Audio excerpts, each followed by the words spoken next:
लोकसभेसाठी ठाकरे गटाचा 23 जागांवर दावा कायम, तर जिंकलेल्या जागांवर चर्चा करायची नाही हे धोरण. जागा वाटपावर संजय राऊतांचं वक्तव्य.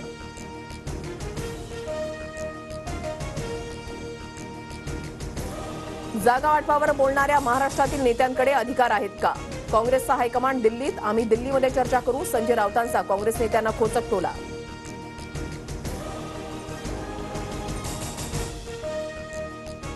लोकसभेच्या जागा वाटपासंदर्भात आज काँग्रेसची दिल्लीमध्ये बैठक. काँग्रेसनं राज्यामध्ये किती जागा लढवाव्यात याबाबत चर्चा होणार. पटोले, थोरात, अशोक चव्हाणांसह वडेट्टीवार उपस्थित राहणार. इंडिया आघाडीमध्ये सहभागी होण्यासाठी वंचित इच्छुक, समसमान जागा वाटपाचा विचार व्हावा. लोकसभेसाठी आंबेडकरांचं खरगे आणि ठाकरेंना पत्र.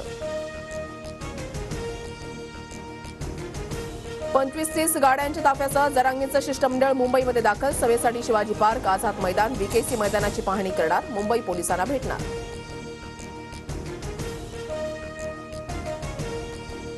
20 जानेवारीपासून ओबीसी समाजाचं राज्यभर आंदोलन. आझाद मैदानामध्ये आंदोलन करण्याची मुंबई पोलिसांकडे मागितली परवानगी. आमच्या गाड्या अडवल्या तर गृहमंत्र्यांच्या मुंबई आणि नागपुरातील घरासमोर जाऊन बसणार. जरांगेंचा फडणवीसांना थेट इशारा.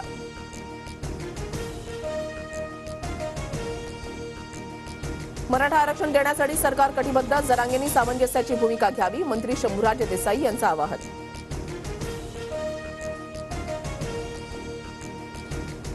मुख्यमंत्री आज शिंदे समितीच्या कामाचा आढावा घेणार. समितीसोबत आज बैठक. सूत्रांची माहिती.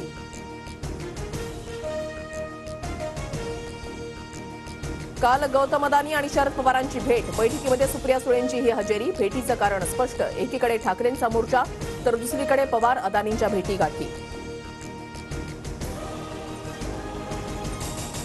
लोकसभेसाठी मुख्यमंत्री एकनाथ शिंदेंनी रणशिंग फुंकलं. 6 जानेवारीपासून महाराष्ट्र दौरा.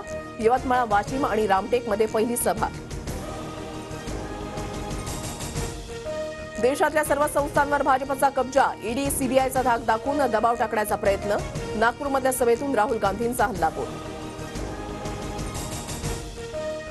नागपुरात काँग्रेसची सूक्ष्म रॅली. राहुल गांधींना ऐकण्यासाठी कुणीही आलं नव्हतं. फडणवीसांची काँग्रेसच्या सभेवर टीका. सुनील केदारांची नागपूरच्या सेंट्रल जेलमध्ये रवानगी. नागपूर जिल्हा बँक घोटाळा प्रकरणामध्ये 5 वर्षांची शिक्षा. जामिनावर 30 डिसेंबरला निर्णय.